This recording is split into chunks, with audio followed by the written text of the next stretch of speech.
आवश्यकता है वो आवश्यकताएं विकासशील देश के वनस्पत विकसित देश में थोड़ी स्लो होती हैं, क्योंकि वो ऑलरेडी वहां पहुंच चुके हैं जहां आप और हम पहुंचना चाहते हैं। ऐसे में जापान की जनसंख्या घट रही है, जापान की जनसंख्या वृद्ध होती जा रही है। ऑलरेडी वो अपने पास सुविधाओं के वो सारे सिस्टम विकसित कर चुके हैं जिनके लिए आप और हम विकास में जुटे हैं। तो ऐसे में बढ़ती जनसंख्या हमारे लिए एक ब्लेसिंग की तरह से है, क्योंकि हम उस जनसंख्या की पूर्ति के लिए जब भी कोई खर्च बढ़ाते हैं या उसके माध्यम से प्रोडक्शन बढ़ाते हैं तो जीडीपी में ग्रोथ देखने को मिलती है। बात जनसंख्या की संकट के साथ साथ अगर ट्रेंड्स की बात की जाए तो जापान के लिए ग्लोबल ट्रेंड्स निराशाजनक है, क्योंकि जापान एक्सपोर्ट आधारित इकोनॉमी है। एक्सपोर्ट आधारित इकोनॉमी है से मतलब क्या हुआ कि वो अपने लिए प्रोड्यूस नहीं करता है। जापान तो बहुत छोटा सा देश है, लेकिन दुनिया भर के लिए वो बनाने के लिए प्रोडक्शन हाउस है। बड़ी सारी देशों के लिए वहां से सामान बनाकर एक्सपोर्ट किया जाता है। तो ऐसे में दुनिया भर में फिलहाल सब मेक इन ऑन कंट्री पर काम कर रहे हैं। America make in great America, make America great again पर काम कर रहा है, भारत मेक इन इंडिया पर काम कर रहा है। तो ऐसे में जब देश अपने अपने स्तर पर काम में बिजी हैं तो फिर यह बड़ा सवाल बनता है, और बड़ा सवाल यही कि उनके लिए सेल्स के लिए बड़े देश उपलब्ध नहीं होते। इसी वजह से जापान की वृद्धि में कमी देखी गई है। जहां तक बात हो भारत की, तो भारत में जहां जनसंख्या और वर्किंग कैपिटल जिस तरह से मतलब जो कार्यशील जनसंख्या है, वो कार्यशील जनसंख्या की जो वृद्धि है वो एक सकारात्मक भाव है।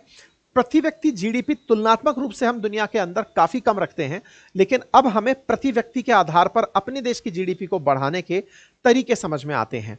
यानी कि अगर हम प्रति व्यक्ति जीडीपी को इंक्रीज करते चले गए तो ओवरऑल देश की इकोनॉमी को हम बहुत ज्यादा बड़ा कर ले जाएंगे। बात करते हैं प्रति व्यक्ति जीडीपी की, तो जो जीडीपी आपने और हमने अभी डिस्कस की कि भारत इतने नंबर पर पहुंच गया है, उसमें अगर देश की जनसंख्या का भाग लगा दिया जाए, हालांकि अभी देश की जनसंख्या गणना के बाद ही पता चलेगी, लेकिन एक नॉमिनल एक्सपेक्टेड है कि हम 145 करोड़ के आसपास होंगे, 140 से अधिक होंगे।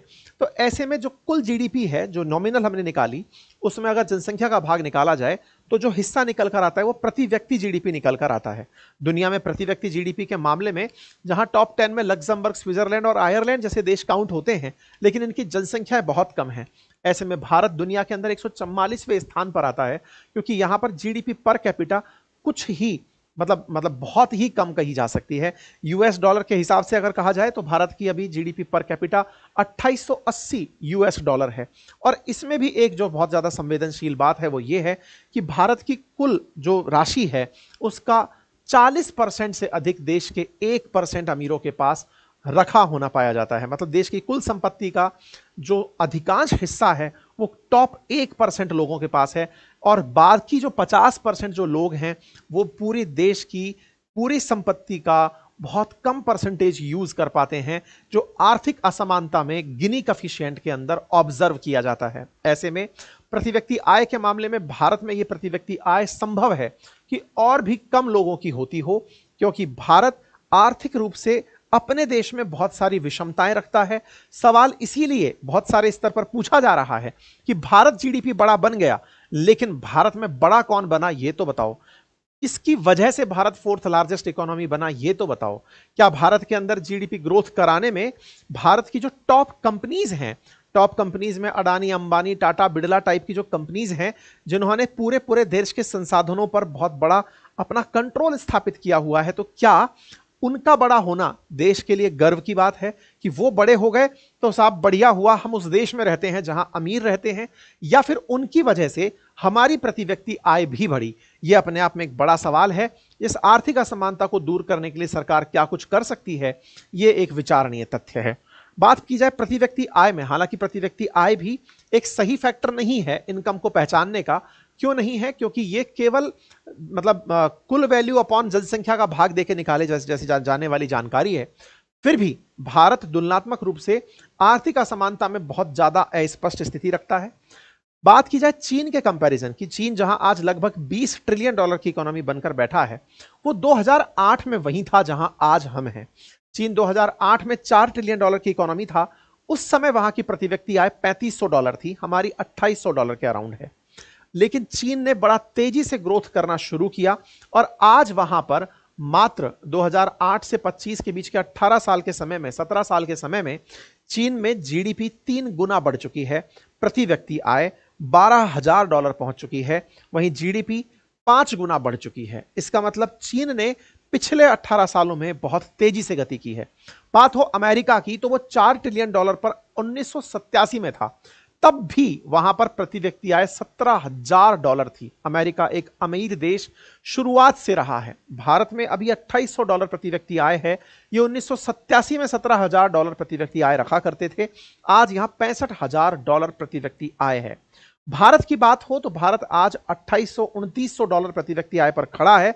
हां, लेकिन पिछले 20 सालों में हमारी प्रति व्यक्ति आय भी 4 गुना बढ़ी है। ऐसे में उम्मीद की जाती है कि जब भारत बड़ी अर्थव्यवस्था बनने निकलेगा तो आने वाले समय में भारत के अंदर भी प्रति व्यक्ति आय दुनिया की तरह ही ग्रोथ देखती हुई दिखेगी।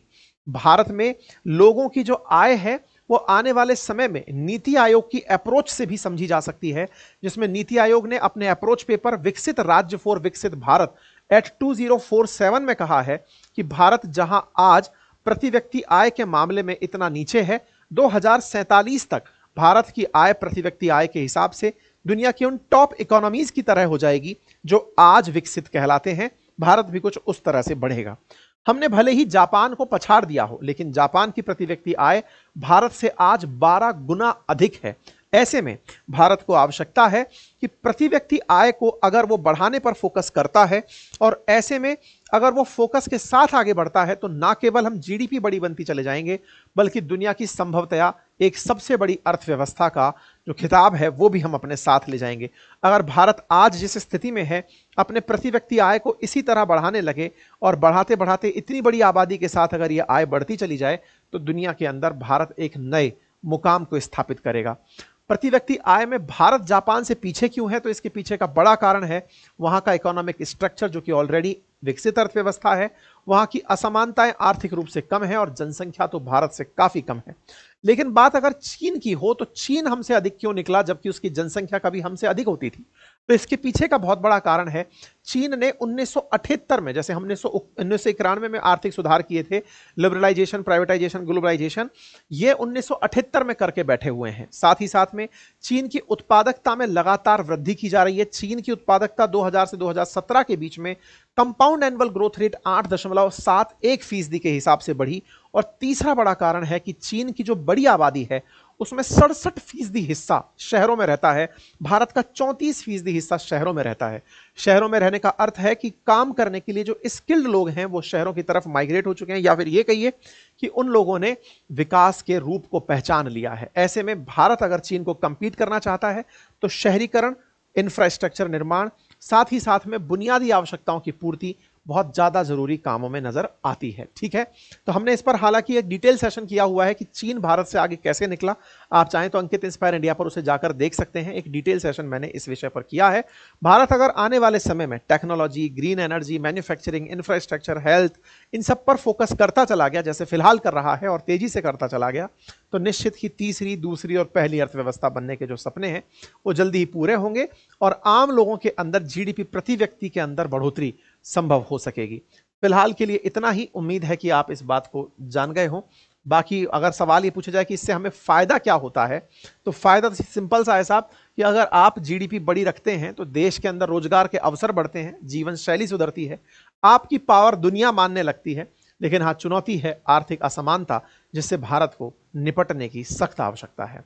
फिलहाल के लिए इतना ही। बाकी जो लोग हमारे इस ऑफर का लाभ लेना चाहते हैं, सीमित समय के लिए जो उपलब्ध ऑफर है जिसमें आपको बहुत ही नॉमिनल प्राइसेस में हमारा हैंड रिटन नोट्स प्लस हमारा कोर्स उपलब्ध हो रहा है, आप इसे एक्सेस कर सकते हैं। और थोड़ी ही देर में आप मेरे साथ ये एक सेशन है, काफ़ी इंपॉर्टेंट सेशन है, अभी थोड़ी देर में अपनी पाठशाला एप्लीकेशन पर फ्री ऑफ कॉस्ट है, जिसमें विद्यार्थियों के लिए टाइम टेबल बनाना या टाइम का प्रबंधन कैसे करना है उस पर एक वार्ता है, उसे आप जाकर ज्वाइन कर सकते हैं। Thank you so much.